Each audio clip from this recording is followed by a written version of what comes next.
Switch webinar. Thank you so much for joining us. Really excited for our topic that we get to cover today, all around SoCal SCE incentives and what they can do for multifamily and a bit of commercial as well. Thanks so much for joining. Please come on in. I'm going to give a bit of an intro while we just wait for everyone else to come in and find their spot. So while I'm here, I'm Jimmy. I'm Head of Growth Marketing at Switch, and today I'll just be emceeing really. I'm going to leave it to the others who are actually far more qualified than me to talk about this stuff to get you all the information you need. But I'll be making sure that everyone's got what they need whilst we go through. A couple of quick things. On the right-hand side of your screen, you should see a chat. Please feel free to use that. Introduce yourself, say hello, say where you're coming from. It's always great to build a bit of community and sort of know who else is in your area when we're talking about these things. So by all means, feel free to introduce yourself and also use it throughout the webinar to ask any questions as and when they come up. If one of the team's on a flow, they might answer you right then and there, but otherwise we'll make sure we get to them at the end of the webinar. So yeah, make sure any questions that you think of, don't let them get forgotten, put them in the chat and we'll get around to them at the end. And thanks so much already for those who have sent through some prior to the actual webinar starting. We'll make sure we get to those at the end as well if they're not covered. These webinars, essentially we wanted to make sure that regionally, we can go around and really help and educate those who are in these regions how to make the most of the incentives available to them. So that's not just what is available, but it's how it applies, how we can sort of help you understand how to get through and really help you with your own EV charging projects. So I'm going to hand it over to these three awesome people to actually take you through the rest of this presentation. I'll see you over in the chat if you've got any questions. And yeah, Ryan, please take it away. Perfect. Thanks, Jimmy. I'll just start sharing the webinar now and give everybody a minute or two.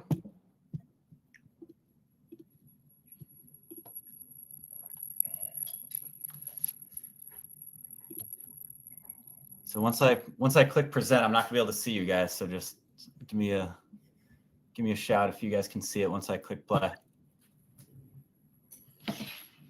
Looking perfect, right? Looks great. Sweet. I think we're a couple minutes after the hour, so I'll just go ahead and get started. Welcome everybody to the Southern California Edison Incentives webinar hosted by Switch. Thanks everybody for taking the time to join. Like Jimmy said, hopefully we can help provide some valuable information and guide you in the right direction on taking advantage of this funding. So first we'll go ahead and introduce ourselves. I'm Ryan McDonald. I'm the Business Development Manager here for Switch in the Southwest. So basically covering Orange County, Riverside County, and also Arizona. Specific to this, we're obviously going to be focused on Southern California, and I'll be the point of contact for those counties that I mentioned. I've been in the industry a couple of years now, came from the manufacturing side, and then have been at Switch a couple months on the networking side. So I'll let my colleagues introduce themselves first. Awesome. Thanks, Ryan, and thanks everybody for attending today. My name is Jake Candle. I've been in the EV charging space for about 3 years now, with the vast majority of that being here at Switch. I'm on the national team as a BDM based in Chicago. So not directly located in the SoCal market, but helping out there since there's a lot of good incentive money and a lot of big opportunity in the area.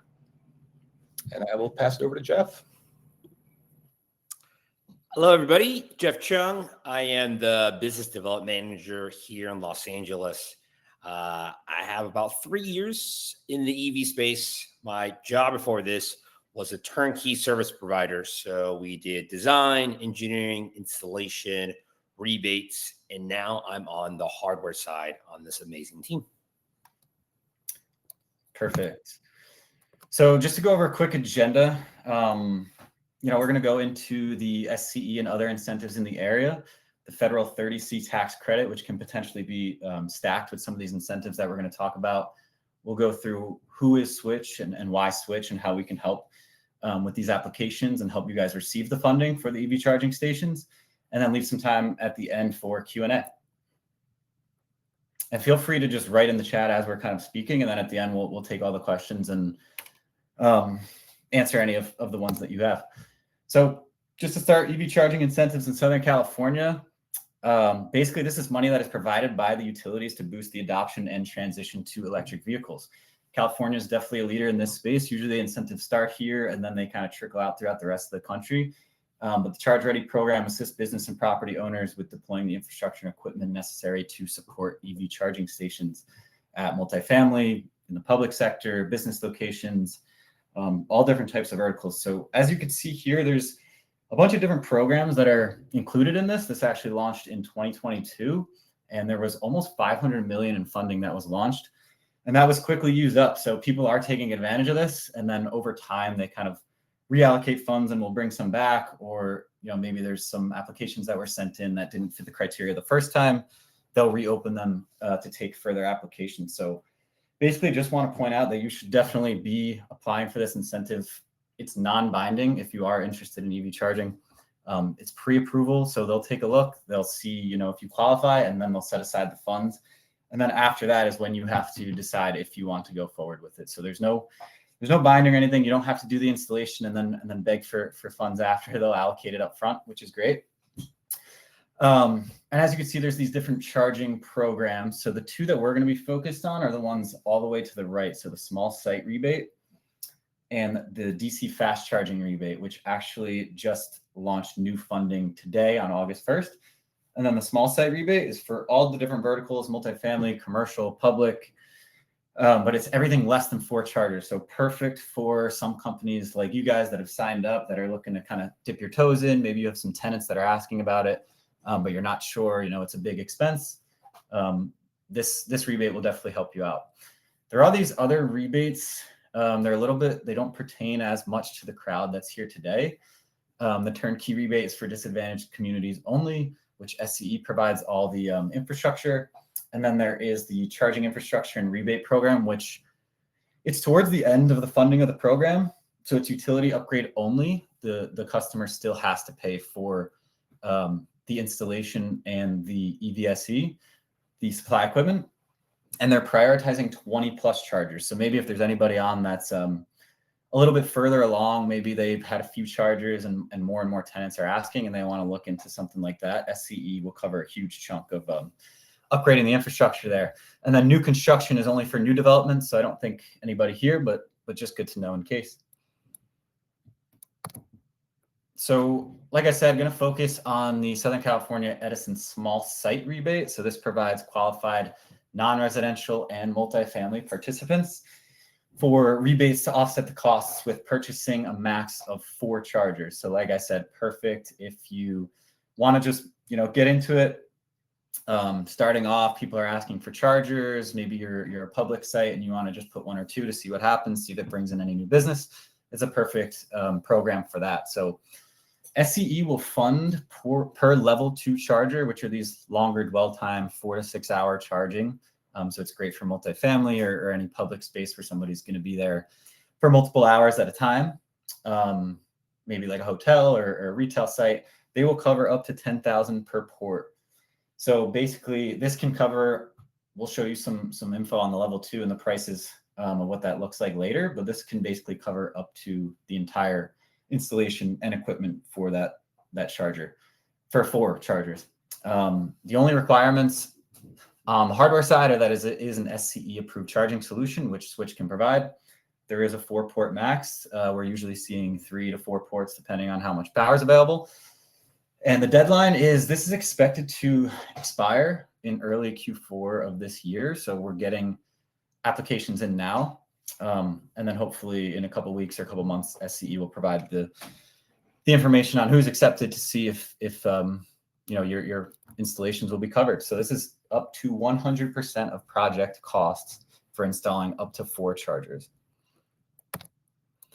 So the eligible regions, obviously this one's focused specifically on Southern California Edison. So if you have an account with that utility, you are eligible. Like I mentioned before, different use cases, multifamily, workplace, retail, municipalities. Eligible customers must reside in SCE's territory, must keep the chargers operational for 10 years, must enroll in the demand response program, and then provide SCE with the charging data. The one thing on this program is that they aren't providing any new meters, so it will have to be on a customer's existing meter. So they are requiring that you have an Edison Smart Connect meter or another SCE approved meter for registering the charging equipment load. One thing to note is that this program isn't specific to environmental justice areas, but they will be prioritizing the remaining funds with disadvantaged communities. So if you are in a disadvantaged community, you're definitely more likely to get funds, but that doesn't mean you can't receive funding if you are not.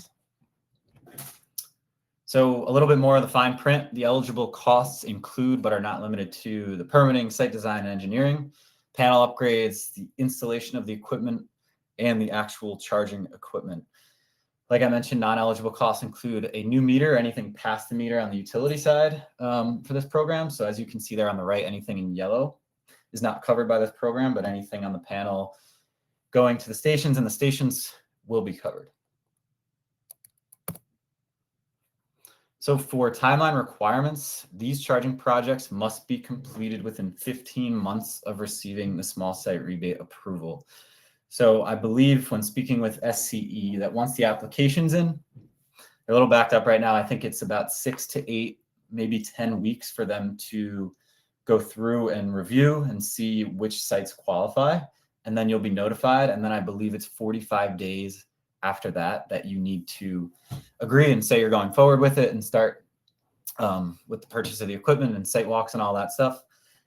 And then not too long after that is when the I guess 15 months of receiving that, then the actual stations need to be installed and you'll receive the funding back. Project completion is defined as EV chargers installed, energized, network open for safe use by the users, and are verified as operational by SCE.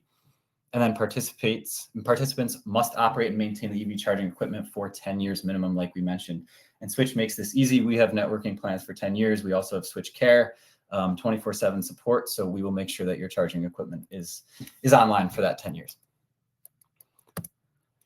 So required documentation and next steps. What do you actually need to apply? So for this pre-approval process, like I mentioned, it's all pre-approval, non-binding. So you can submit your application, and if you don't get accepted, there's no harm, no foul. So sign into your SCE account to apply. You'll need your SCE account number and things like that. The property contact, the owner contact. Usually a utility statement helps with a lot of this. It has a lot of that information on there. And then a high-level project map, which can be done through Google Maps or one of the property's site maps if it's underground. And you just need to mark up where the stations are going or plan to go and how many. And what's amazing is Switch can actually help handle the application process for you. So we can provide the necessary, or if you provide us the necessary contact information, the statements, the owner approval, and connect us with the property manager, we can do the site visit, or we can pull the maps and mark up where we think the station should go. And then we'll handle this process. We are a registered trade ally of SCE, so we can handle this process as long as you guys give us the approval. And then we can obviously be in touch and make sure we let you know if you've been approved for the funds. So with that, I'm sure everybody has a lot of questions. Definitely drop them in the chat box and we'll answer them at the end. But I believe right now we're going to get into the DC fast charger rebate that just refunded actually today. So I'll pass it over to Jeff. Thanks, Ryan. So everything Ryan had just mentioned about the fine print, the application process is going to be pretty much identical for the DC FC or level 3 program. So same thing. There's no commitment to it. Really, it's understanding what you qualify for and going through that process with SCE to understand, hey, do I qualify for that amount? What does that look like? How much does design cost, installation, all that entire process of understanding your project. Same thing with the DCFC. So it's a little different, obviously, from the station itself, and we'll go over that between level 2 and level 3. But for the DC program, as you can see, the port for a site on a regular site, it's $10,050 per port. If it's on a DAC disadvantaged community, it increases to $40,200 per port. The one thing I really want to stress is the eligible sites. So they, in their mind, it could be in a multifamily, it could be in residential or a retail or a public community. For them, it's not really where it's installed, but how it's accessible. So they want it public accessible, meaning general public has to be able to charge on these stations. So you could technically put it in a 100-unit multifamily, but there can't be a gate, and it can't be just selected or, let's say if it's for us, network to the community itself. It has to be done for the general public. So that's something I really want to stress for this DC program. In terms of the application, there is no maximum, which is pretty amazing, but there is a minimum. So there's a 2-port minimum for per application, and you can put as many DC stations into the application, of course, limited to your capacity as well. And then the deadline, I think Ryan had mentioned it. It is today, and it's open until the end of September. So we understand that's a very quick turnaround time. If you're already thinking about this process, of course, this would be an amazing opportunity. If you're just starting, that's okay too. This is the second window of the DC program. So they opened in April. I believe it was a few months as well. And they didn't get a lot of traction. A lot of information wasn't put. So they're telling us their acceptance rate was quite low, and they opened this round. So I feel like as this program continues and gets a little bit more mature, we'll see more acceptance rates of what SC is looking for into this DC program. And so what I think all three of us have in mind is, hey, let's have this conversation early, right? Let's start this process now and build it through. If you don't get this round, we're more certain that we'll get accepted for the next round. Next slide, Brian. And so I just wanted to go back on what that looks like in terms of some people know or unfamiliar with the different types of level of stations. There are 3 types of charging stations out there: level 1, level 2, and level 3. Level 1 is what you normally see at residential homes. Obviously, the power is minimal. You're looking at about 20 to 24 hours for a full charge. That's from your car from 0 to 100. And they're not networked. So you would call them like kind of a semi-smart plug. I mean, really, that's what it is. We really don't, for all these programs, none of them require a level 1. So that's something you don't have to worry about. Level 2 and level 3 is really where a lot of these programs lie. Level 2 is part of the majority of what we provide here at Switch. And that's for multifamilies, you're looking anywhere from about 6 to 8 hours for charging. And also just a great price for the ROI. And then the level 3, of course, is the big chargers, right? Where you see on the roads and gas stations and retails, you're looking at a full charge anywhere from 30 to 45 minutes. But again, a lot of infrastructure costs and a lot of higher costs for the hardware itself. So it just really depends what your use cases are. I think then it kind of makes sense where we can put the level 2 and level 3, and then also in terms of the rebate program as well. Next slide, Ryan. And so, of course, the SCE program, Charge Ready, is one of the largest ones, right? There are 2 really in this region that as a company we focus on. There's DWP and there's Charge Ready, but there are also other utility programs that we really want to help our clients think about, especially since if they have multiple properties, multiple sites, and they're just working all over California. So I wanted to highlight these 4 that we are familiar with, but maybe you're unfamiliar with, and you can really start thinking, hey, I could do Charge Ready here. Maybe I can do Burbank Water and Power on my other buildings. So a lot of different, a lot of funding is out here in California. And as experts, we really want to show you and kind of help you understand what is going on. So in Burbank and Water, they have a rebate program that is open from July to June. There's about $800,000 in funding. There's $4,000 per port, up to 40 ports for the L2s, and then $10,000 per port for the DCFC. So yes, anything in that Burbank Water utility, you would qualify for that. Next slide. And then Glendale. Again, if you're in Glendale Water Power, theirs is a little different. A lot of these programs are per port. This one is just a total amount. So sum of $50,000 for, a regular, or I wouldn't say regular, most sites out there, or 50% total project less. If you're in a DAC, you get $75,000 or 75% of the total cost. Whichever the less is what you would qualify for. And then Riverside. Riverside, again, a little bit different on how they do. They're doing 5,000 per port for public access, and then 10,000 for schools, affordable housing, which is DAC, or level 3 projects. And again, the max is 5 per locations, and you get incentives for level 2 and level 3. This one is unique though, and I think Gabe, I was looking at your question, and help me if I'm mistaken, but I think you're trying to say, can I put the EV money into the entire project or just into the hardware? So for all the programs we mentioned, a lot of the per port, they have no issue if you want to put your, let's say for Burbank, for example, Burbank's 4,000 per port, and let's say you had 4 ports, so you had $16,000. They could say you could put that into design, in infrastructure upgrades, into the hardware. They're okay. For Riverside, though, what we found out is they only are giving this money for the hardware itself. So you can't do it for permitting, engineering, any upgrades, conduits, and wiring for the project. So this is the only project, the rebate, that is a little different in that sense. But I think every other project that we've had so far that we talked about today allows you kind of to divide and conquer in that process. And the last one is Anaheim. Again, I think this Riverside is a little farther, obviously, for SCE, and I know there's some out there, but I know there's a lot here in this call that might be in between, right, an SCE or Anaheim utility. So I thought this was great for us to talk about. And theirs is $3,500 per port for public location, again, public accessible to the general masses. And then $7,500 you have for schools, multifamily, DACs, of course, and then public accessible level 3s.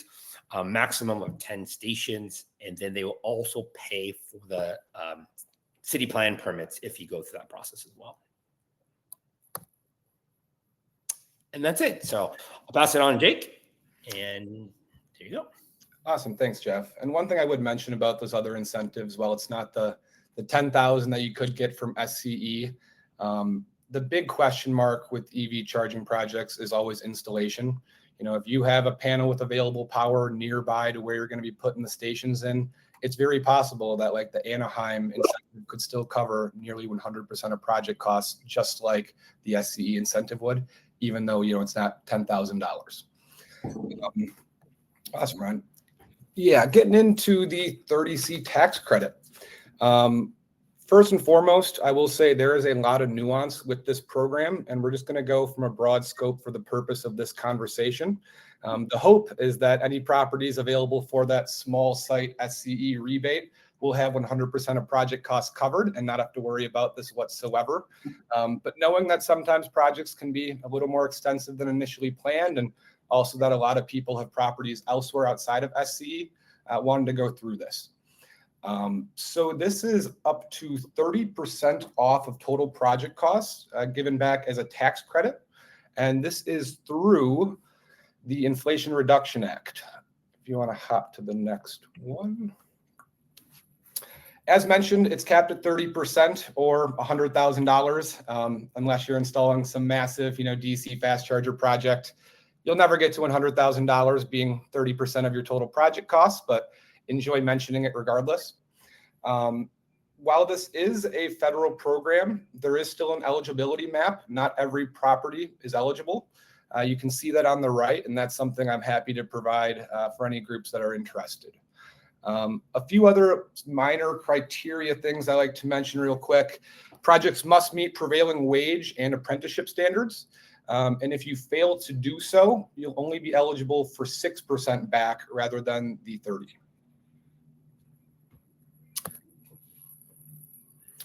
Now, as far as monetizing this, they make it a little more difficult than one might think it needs to be. But based on the type of entity you are, whether you're tax paying, tax exempt, or for profit, there is a different route for actually claiming this incentive. Just wanted to mention it really quickly and note that Switch supports all three. So no matter what the process looks like, we've done it before and we're happy to help you through it. Yeah, and then the last thing on the 30C tax credit, one cool thing and newer thing we started doing here at Switch is we have different offerings for it. So At its core, if you wanted to go through the whole process yourself, you'll get the full 30% back. We can still provide guidance as far as, what information you need and where to file it and all that fun stuff. But if you do, the meat and bones of it, you get the full 30 back. The next step up, we offer a switch administrative support, where essentially we'll work with the installer to secure the prevailing wage and apprenticeship standards, provide all the necessary tax filings directly to you guys. So it's as simple as press a button, submit it, you're good to go. And we'll essentially just take off 3% then. And then the last option that I think is kind of cool is we now offer an on-bill discount for this in the form of a financing option. So we'll typically take around 22 to 25% off of total project cost up front. That varies slightly depending on project location, size, as well as time of year, believe it or not. So if you have projects potentially interested, again, reach out to us. I'm happy to put that into our calculator and let you know exactly what percent we could offer as an on-bill discount, as well as what the financing options would be with it. Awesome. And then that really wraps up the meat of what we wanted to talk about, which was incentives in Southern California. But also wanted to kind of close out before Q&A by giving a nice little excerpt on why switch.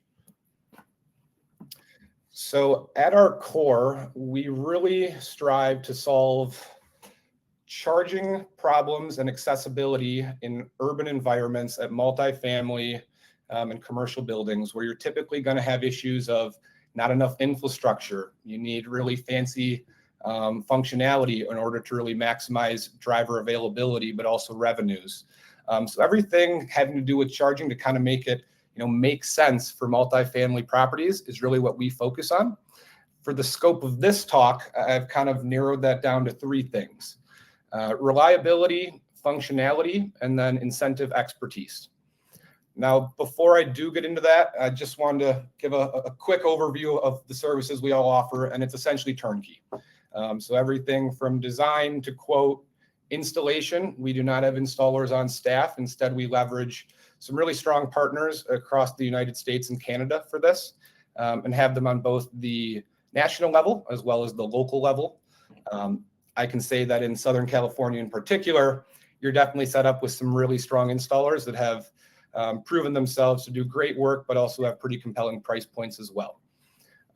And then the last side of it is managing it. So once the install is complete, we're not leaving you in the wind. Like Ryan mentioned, we handle the full maintenance of the stations as well as all functionality. You're not the EV charging expert. We are. So if something goes wrong and the driver sees it, the number that they're calling is to us. It's not going to be to you guys and giving you a headache over something that you're not an expert on. Now diving into kind of the 3 topics that I wanted to kind of highlight as what makes Switch kind of the leader in the multifamily and commercial EV charging space. Reliability first and foremost. I know I touched on it a little bit just now with support, as that's a large part of it. Outside of phone support, as mentioned, we also have a 24/7 diagnostic support team.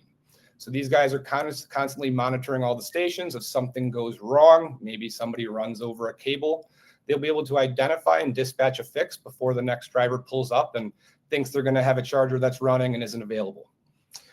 So that contributes a lot to our uptime that you see there. A couple other things that really go into it is, at this point, we are kind of grizzled vets in the EV charging industry, which sounds crazy to say, being founded back in only 2016. But it's a very new industry. And from that perspective, we really are. And it shows with the 18,000 chargers we have installed and impressive uptime that we boast.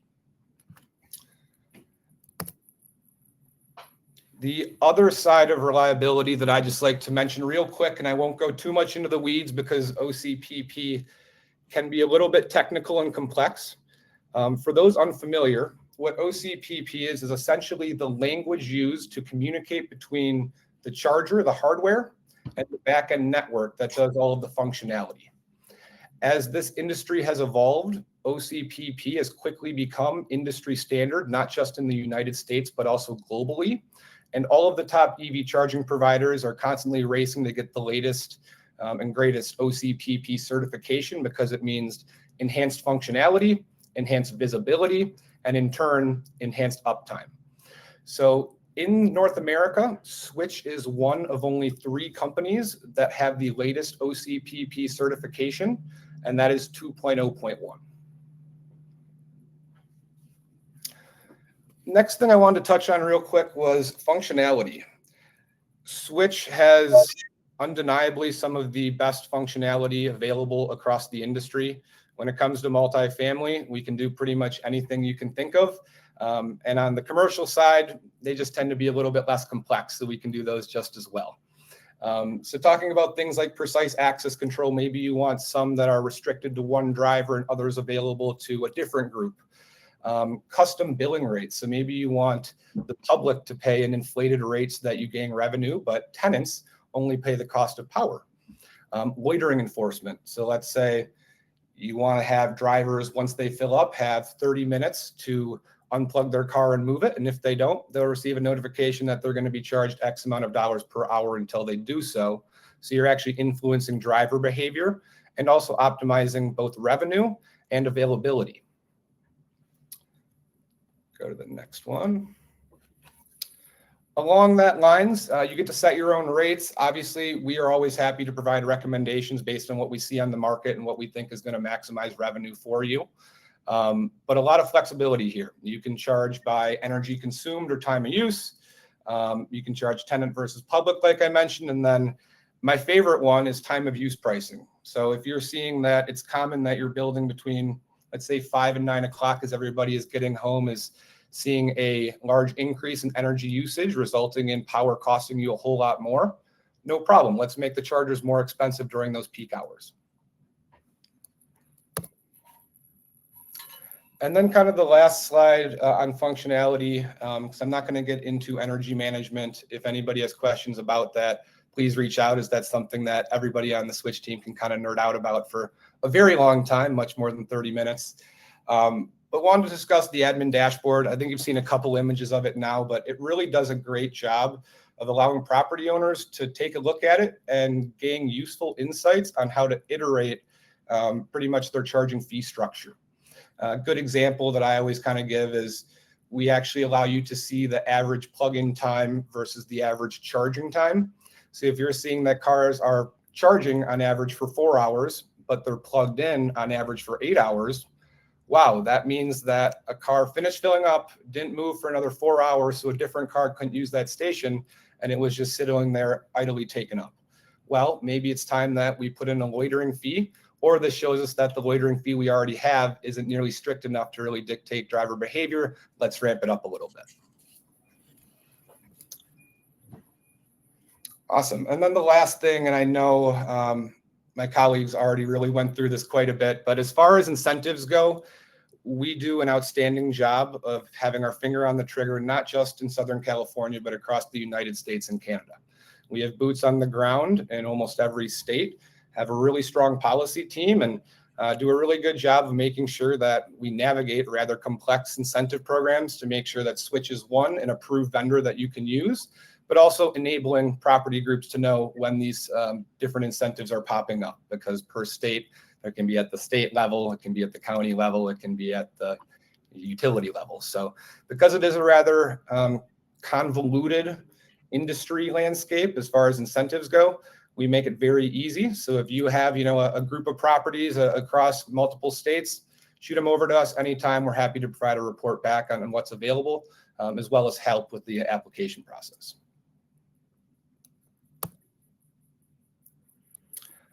And I think that just about wraps up my spiel on why Switch. So I can pass it back over to Ryan and Jeff and open it up for questions. Yeah, thanks, Jake. That was awesome. Hopefully it was a painless 30 minutes for everybody. Hopefully you gained a lot of insights and value out of this. We put our emails here below, and we'll follow up with some emails too, just to make sure you guys are all taken care of. But yeah, like Jake mentioned, we definitely can basically control a lot of this for you. We're experts in it. We've done it in multiple different states. We've done it in SCE territory. We'll work on everything turnkey. We can do it for you. We can do it with you, whatever you guys need. So with that, I think we can close out the presentation, and then hopefully some of you stay on for some Q&A, and I'm sure we got some in the chat box too. Thanks so much, all three of you. That was really, really insightful. I love learning about every new region as I host more of these. So really, really awesome to see all that. The first thing I want to do is just say, again, in the chat, I've got some questions that we had actually answered outside of the chat, so I'll make sure I get to those too. But let's kick off with Gabe. I know, Jeff, you did briefly answer the question for Gabe, but I just want to really make sure we do get across it. Because it was asked specifically at the SCE time, I just want to make sure we've answered. So can the infrastructure rebate be used for EV capable or EV ready upgrades, or do you need to put in the EV SE, specifically around that SCE incentive? Yeah, I can take that one. I think a couple of the guys touched on it, but it really is going to depend on the program. Some of the programs will cover the infrastructure. Some will just cover the EVSE equipment. For the SCE small site rebate up to 4 chargers, that one does cover the installation as well. So it'll be installation, the equipment, and basically anything else that's needed on the panel side, on the customer side, not the utility side. So no meters or anything like that. If you have the existing meter, they'll be using that, but it will cover that $10K per port with installation and equipment, not just the hardware. Great. Do we know if there's a minimum requirement for at least one piece of hardware, one EVSE to be installed? Yep. I see Jack nodding. We inquired with SCE to see if we could do any future proofing, because 10K per port is a lot. So we thought leftover project costs would be great if we could potentially put that into further infrastructure for future EV chargers. And they pretty much told us no, straight up. So you do have to install at least one station. Unfortunately, it's not just sort of a putting together future infrastructure program. Brilliant. Okay, let's kick into some of the questions we got in beforehand. So what have multifamily projects looked like in your experience? Is 4 charges with something like the SCE incentive enough for a multifamily project? And so I guess 2 answers there. 1, do we think it's enough in our experience? And 2, if you need to go beyond 4, what would that look like? Yeah, I can take that. I think a general recommendation is usually between like 10 and 20% of a parking lot. So if you have, 100 tenants, you might want to put in 10 or so to start. But I think the small site rebate is specifically there for people who are unsure or maybe haven't really allocated the budget towards it, because a lot of times I know these companies will usually be planning their budget beforehand, but obviously you want to take advantage of the money while it's there. So I think it's perfect for, like I said, people wanting to dip their toes in. They might have a couple tenants here and there getting Teslas or Polestars or whatever, and they're kind of wondering where they can charge. They don't want to have to drive from their building to a public station and sit there for a couple hours and charge. They want to do it overnight, and it's becoming more and more important as an amenity. It's actually like a filter on apartments.com when you look for it, and there's a lot of other stats that go along with increasing property value and things like that. It's also a revenue generator too. So I might be getting a little bit off topic, but yeah, I definitely think like 4 ports is a great start. And it's like an easy one to do because you don't need any crazy upgrades. It won't take that long. And they'll cover basically the installation and the charger. So I think it's a great start. And then maybe down the line, you could look at taking advantage of more funding as it becomes available. Really good to chat through that. Okay, so next one is, how long does the application process usually take for this specific SCE incentive, both to put together the actual application and to process it? How long until I get back to you? I know some of this was touched on, but it'd be great to go specifically into that. Putting together, especially when we talked about one just opening and it's currently available for 2 months, is that enough time if we started today to actually get that application in? Yeah. So we talked to SCE and they let us know a little bit backed up, of course.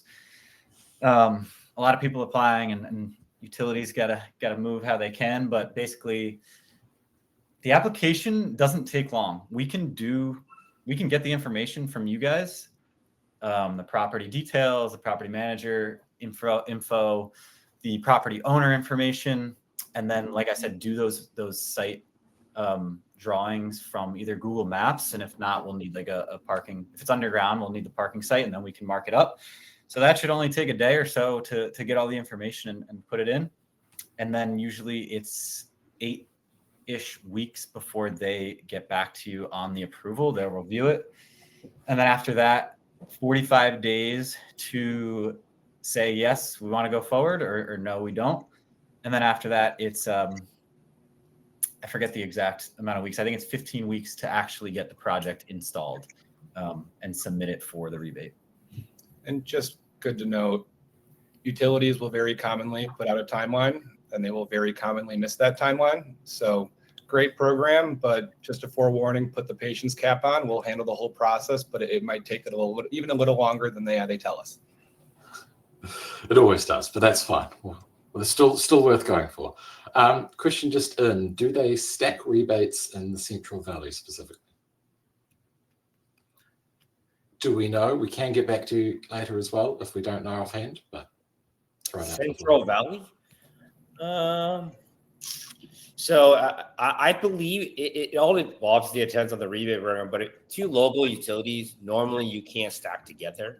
I've seen programs on a federal and then on a local, they will stack each other. So most likely it just all depends on the rebate program you're talking about. It's Charge Ready and you're another, let's say, yeah, just another program. There's always requirements on that on is things stackable. But I'm not 100%.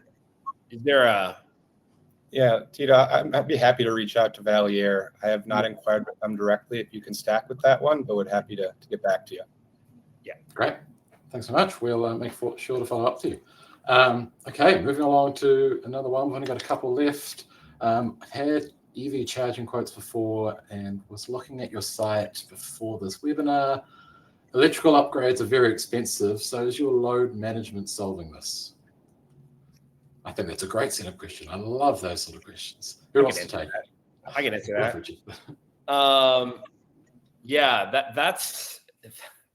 Installation costs, when you look on average, is about 65 to 75% of your project costs. So it is tremendously high. What our load management does to some is quite simple. So if you have a building and it's limited capacity, let's say, for example, you can only fit 5 stations at full amperage, we'll say 40, or really it's 32 amps for each station. Having the ability to basically power share or load manage, we're able to utilize that existing capacity and split that into multiple stations. And perhaps instead of having 32 amps, now you have 16 amps per station. And so what that does, it all depends on your process. So if you're a shopping center, you're thinking, you know what? Most people come here an hour or two and they go home. So I want the fastest station to have my customers get some juice and go home. But on the other side, we're talking about a multifamily. Most people charge overnight. So they charge 6 to maybe 15 hours, 20 hours, who knows, whatever that gap is. For them, that difference doesn't really make a difference for their charging experience.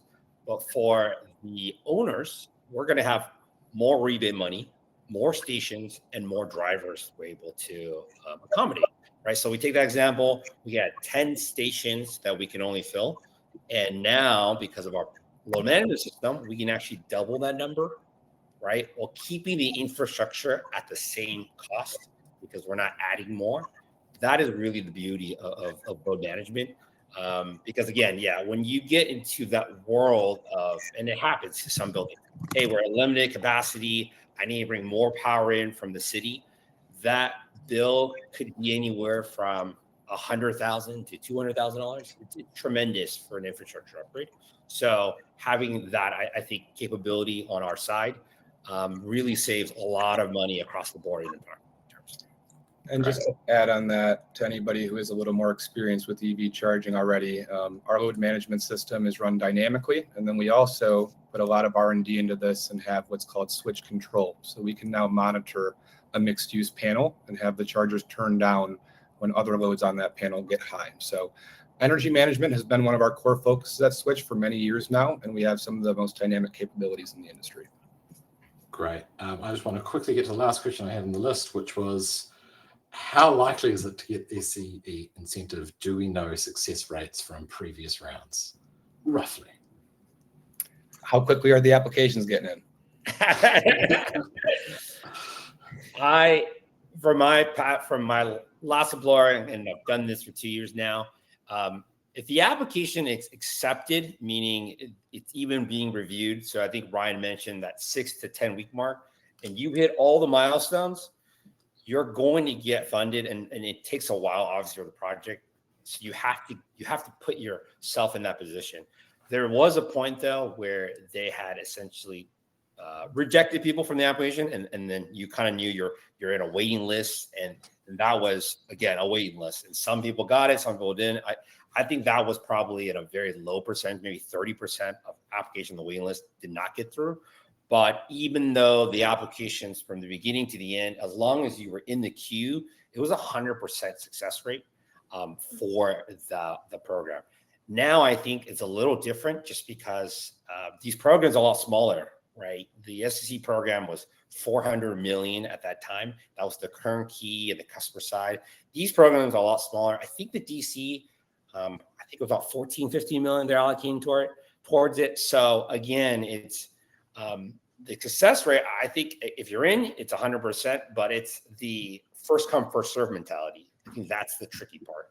And a lot of, I think, clients that I also spoke to is, hey, I think there are more money's coming through and I'll wait. But I think it's the opposite. I think the rebate, if you really think about it, is to encourage people to have EV. And I think now we've gone way over that curve where everyone is talking about it. And so the money has shrunk and the demand has increased. So you're fighting against a lot of people with this essentially free money for your projects. Brilliant. Well, thanks so much for all those answers, and thank you so much for all the questions as well. This webinar has been recorded and will be sent out to everyone as well, so you can rewatch, see anything you've missed, share it with your workplaces or wider team members if you want to give them some of this information too. So yeah, thanks so much to all the presenters today. Really, really great insights, and we hope to see you again soon, and we'll all be reaching out to you. So thank you so much. Have a great day. Thanks, everybody. Thanks, Everyone.